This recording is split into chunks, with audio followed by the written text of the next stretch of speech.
오류 논박 셋째 넷째 교류의 2번부터 2번은 했죠? 3번부터 시작하면 되겠습니다. 오늘은 좀 더 3번부터는 순해요. 그래서 쭉 읽어가면서 할 수 있는 한 많이 읽어가도록 하겠습니다. 3번의 오류를 보겠습니다. 오류는 제가 읽고 나중에 논박은 같이 읽는 순서로 하겠습니다. 오류를 여러분에게 같이 읽게 하고 싶은 마음이 없어서. 영적으로 죽었을 때 영적 은사들은 여러분이 다 가지고 계세요? 없으신 분 뒤에 유인물이 있습니다. 그걸 보시면 되겠습니다. 영적으로 죽었을 때 영적 은사들은 사람의 의지에서 분리되지 않았다. 이게 이제 다시 말하면 방해받을 만큼 약화됐지 아예 없어진 것이 아니다. 이런 얘기를 하고 싶은 거예요. 그래서 의지 자체는 부패할 수 없고 원래 의지는 부패하는 것이 아니다. 그다음 두 번째, 총명의 어둠과 감정의 무질서 때문에 의지가 방해받을 뿐이다. 그래서 이 영적 은사는 총명과 하나님을 사랑하는 감정이 영적 은사인데 이런 것들이 어두워지고 무질서에 영향을 입어서 하나님을 앞에 나가는 의지가 방해는 받지만 분리되어져서 아예 의지가 이렇게 전혀 총명과 감정의 긍정적 남아있는 선한 인도도 못 받는 건 아니다. 그거예요. 그러니까 이중적인 얘기가 있죠.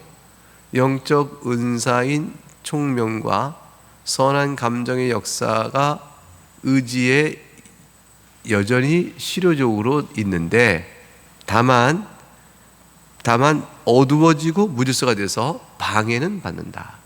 이제 그 얘기를 하고 싶은 거예요. 남겨진 게 있다. 얘기하는 거죠. 분리되지 않는다. 이게 지난 앞에서 봤어요. 분리되지 않는다. 이게 남겨진 게 있다. 그 얘기를 하고 싶은 겁니다. 그래서 만일 이런 방해들이 사라지면 그래서 그러면 총명이 완전히 어둠에서 밝음으로 오고 감정이 질서 잡힌 형태가 쫙 되어진다면 이런 거겠죠. 요 정도의 도움은 필요해요. 이게 왜냐하면 하나님이 도우신 정도는 요 정도는 필요하죠. 그렇게 된다면 의지는 탁월한 능력을 완전히 발휘할 수 있으며 의지 자체가 그 앞에 보이는 모든 선한 것을 원하거나 원하지 않거나 완전히 선택적 입장을 가질 수가 있는 것이다. 그래서 의지의 중립적 선택의 견고함을 제시했어요. 이 중립 선택에서 선의 선택을 할 수 있는 영향은 뭐냐면 여전히 총명과 감정이 그에게 있기 때문이고요. 악을 선택한다면 의지가 중립적이기 때문에 악을 선택할 수 있는데 조금 방해받아서 악을 선택하는 일도 있는 것이다. 그러나 여전히 양쪽에 다 열려 있다는 얘기를 하고 싶은 거죠. 그럼 결국은 이렇게 말하면서 학론파는 뭘 주장하고 싶으냐면 따라서 네 책임이다. 사람의 책임이다. 이 얘기를 하고 싶은 거예요.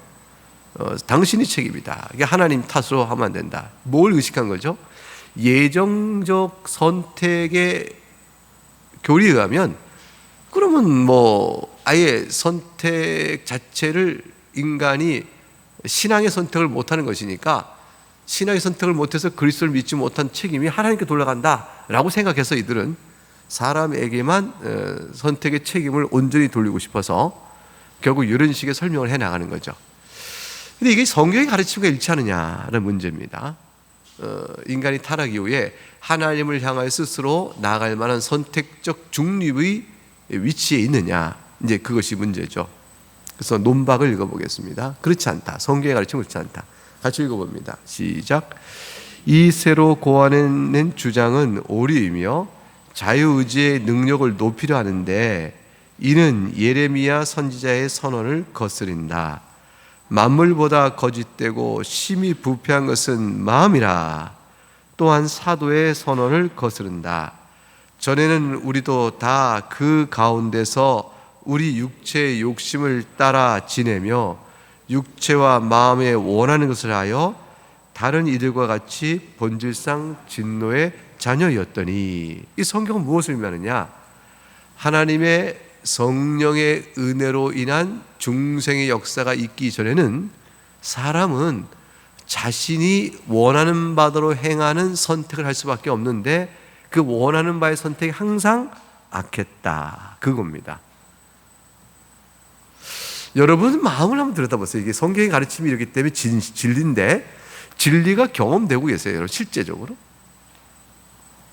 여러분 마음속에 원하는 바대로 쭉 따라가니 하나님 기뻐하시는 선택을 했다. 그게 되나요?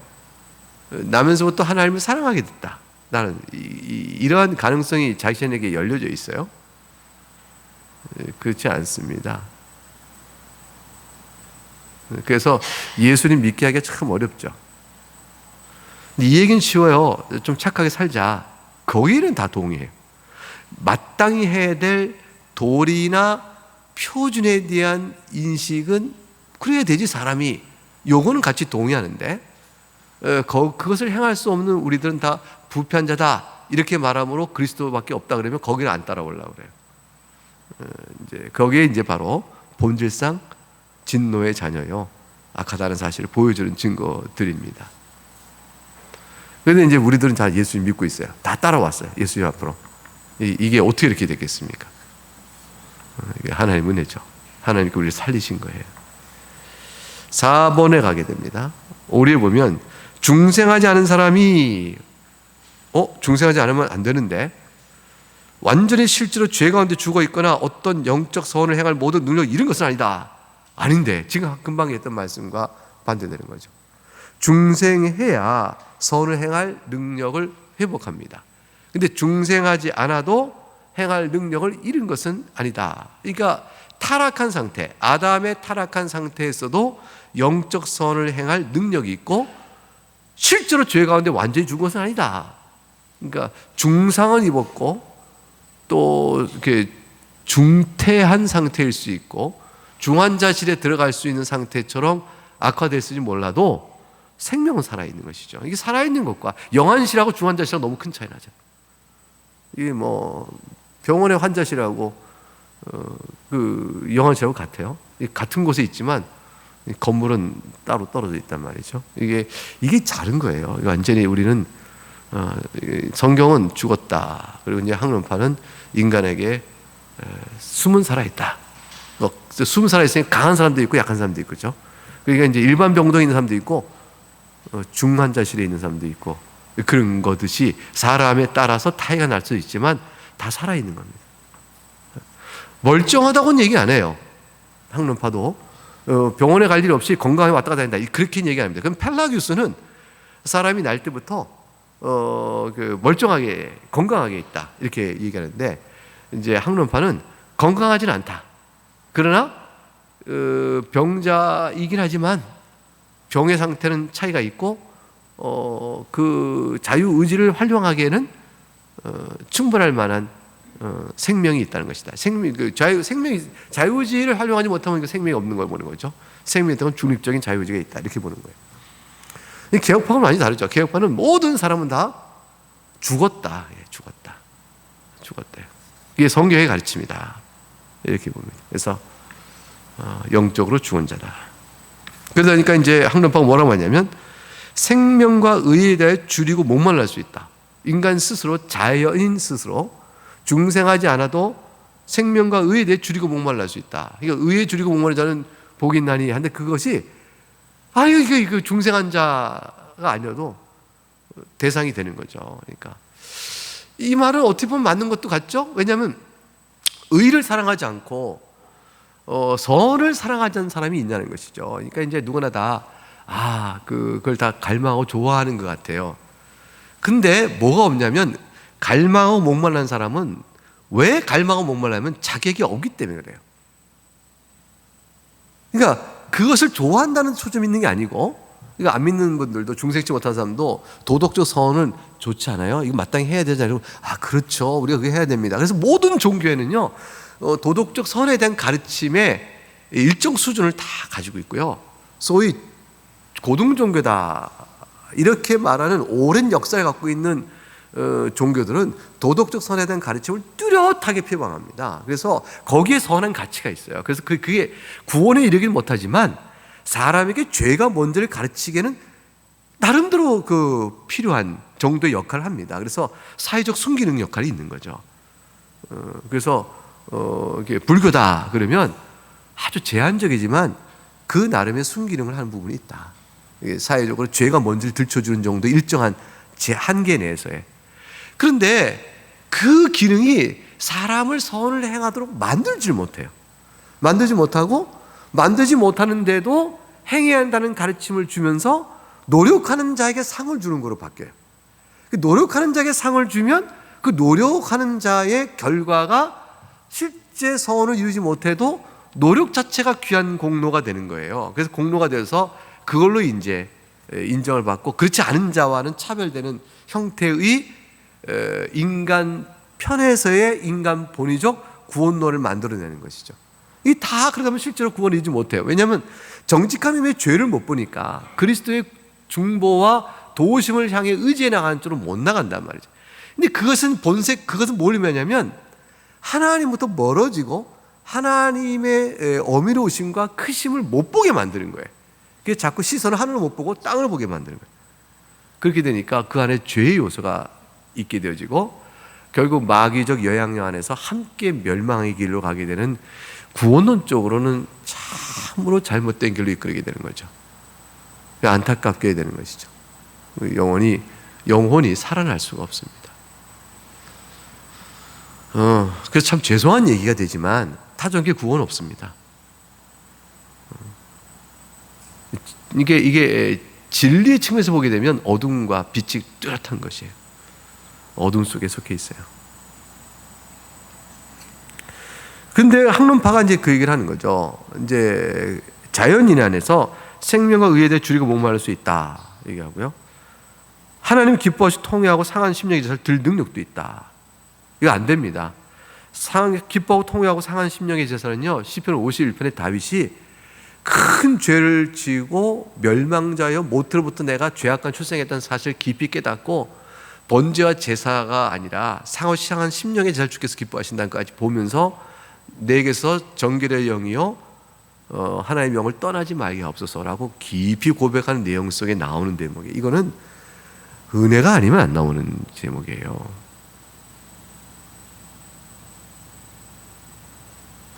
그런데 학론파는 이 여지를 얻어둔 거죠.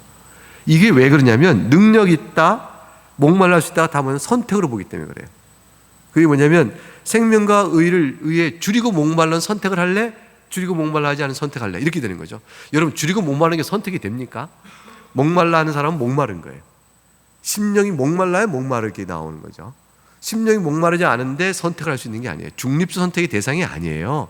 이거는 본성 안에서 나를 바꿔주신 은혜가 있어서 내 안에서 그 심령의 목마름 때문에 내가 원합니다라고 선택해 나가는 것이지, 마음 바탕 안에서 목말라고 줄이고 그다음에 통하고 상한 심령의 깊은 감동의 역사가 없으면 그걸 선택할 수가 없는 거예요. 그러니까 이런 영적인 역사는 그냥 내가 짬뽕 먹을래 짜장 먹을래 선택한 차원이 다른 거라니까요. 세상의 짬뽕 짜장도 사람이 그냥 선택하나요? 원하는 걸 따라 하거든요. 오늘은 너 왜 맨날 짬뽕 먹다가 오늘 짜장 선택해? 오늘은 짜장이 땡기네. 그 땡긴다는 게 뭐예요? 내 선택이 이미 마음에 원하는 바로 결정돼 나왔다 그 얘기잖아요. 하다못해 사실 그것도 그래요. 그것도 그런데 여러분 성경 펴서 읽기가 쉽습니까? 이게 어려워요. 이 중생자도 성경 펴서 읽기가 어려워요. 이게 그래서 오늘 열심히 성경 읽으면 왜 그걸 말씀 열심히 봐? 모르겠어. 나도 오늘 말씀이 자꾸 보고 싶네. 이게 자연스러운 거 아니에요. 중생자도 하물며 주의 은혜를 받고 이렇게 되어 나감으로 경건 앞에 나갈 수 있고, 경건은 훈련이요, 우리 바꾸는 뭐예요? 애쓴 노력이 필요하거든요. 주일에 꼭 예배당 나오는 게 이게 쉬운가요? 아니에요. 비도 오겠다 아침에 오늘 영상으로 그러기 쉽잖아요. 근데 여러분 나오셔서 아침 10시까지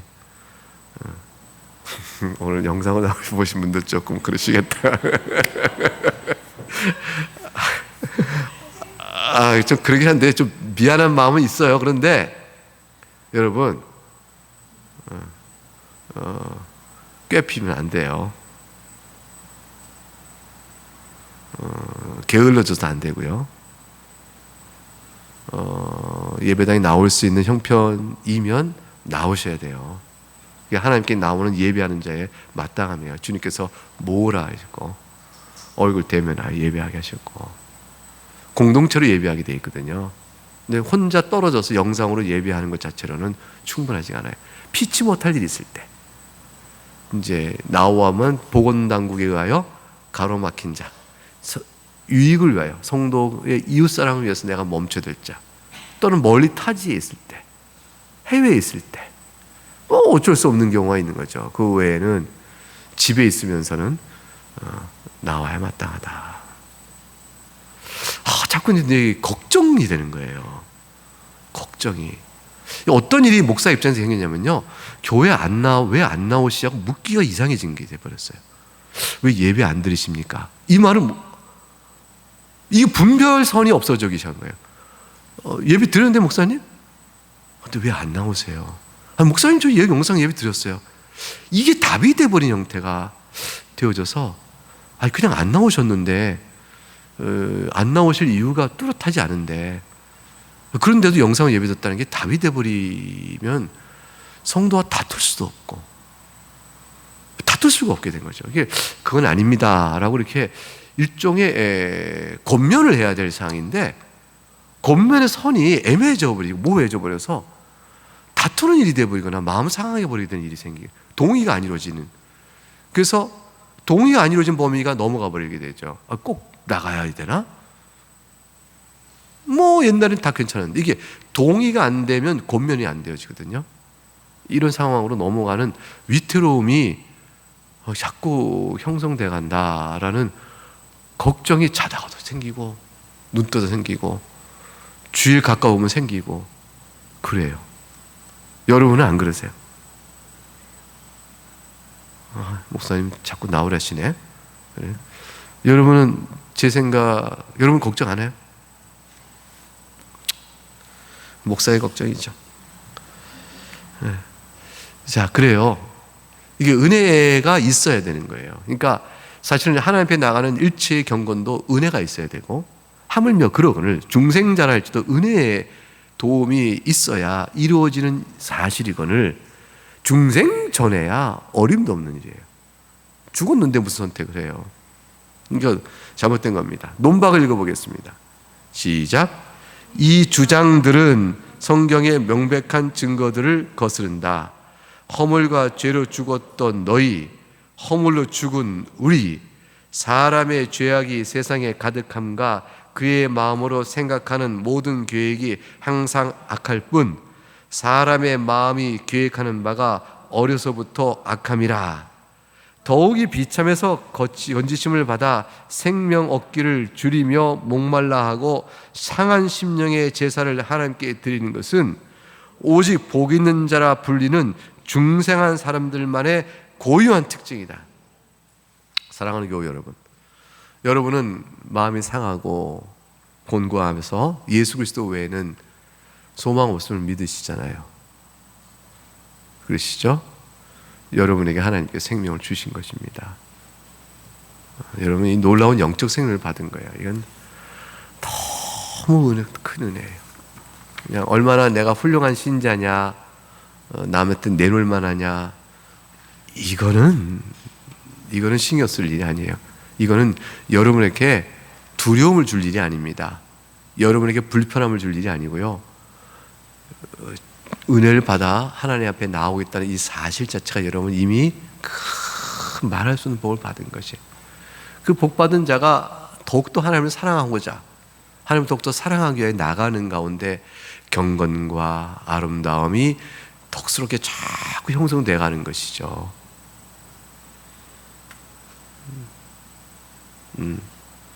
5절을 보겠습니다.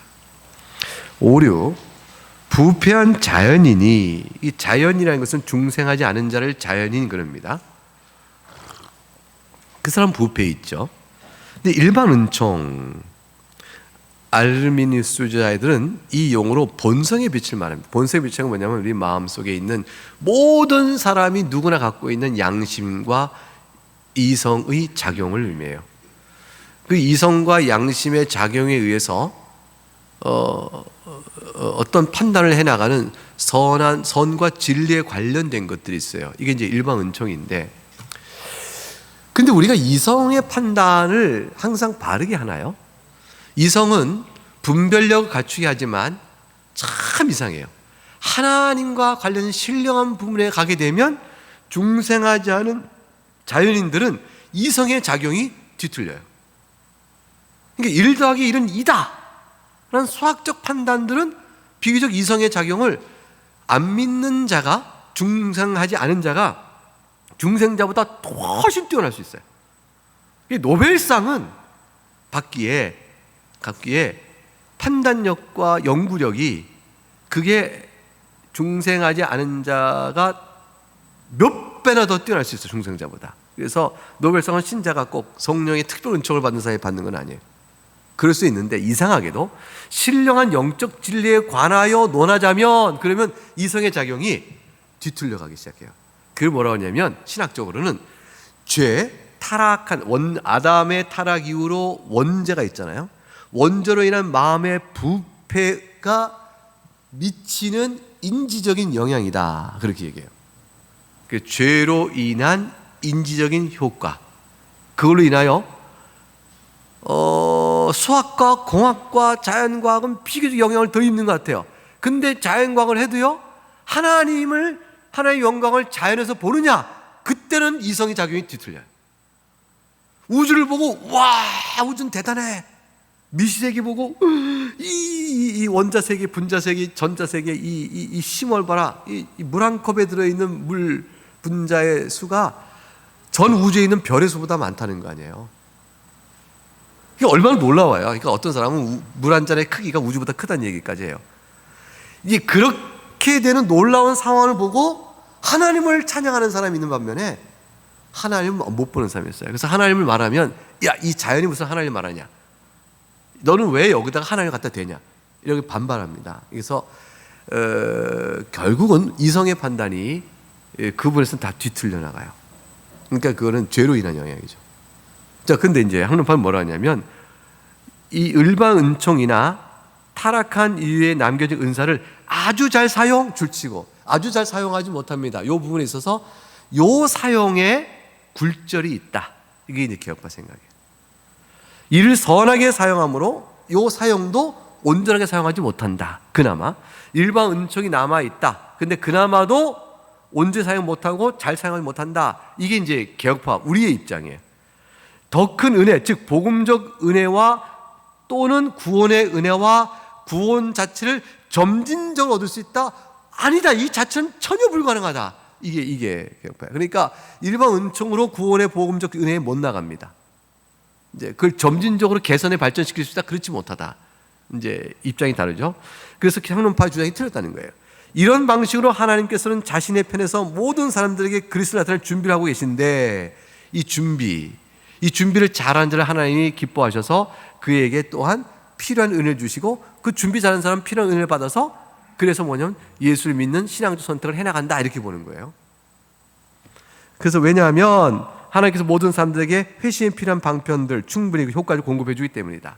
그러니까 하나님께서 회심에 필요한 모든 방편들, 말씀이죠.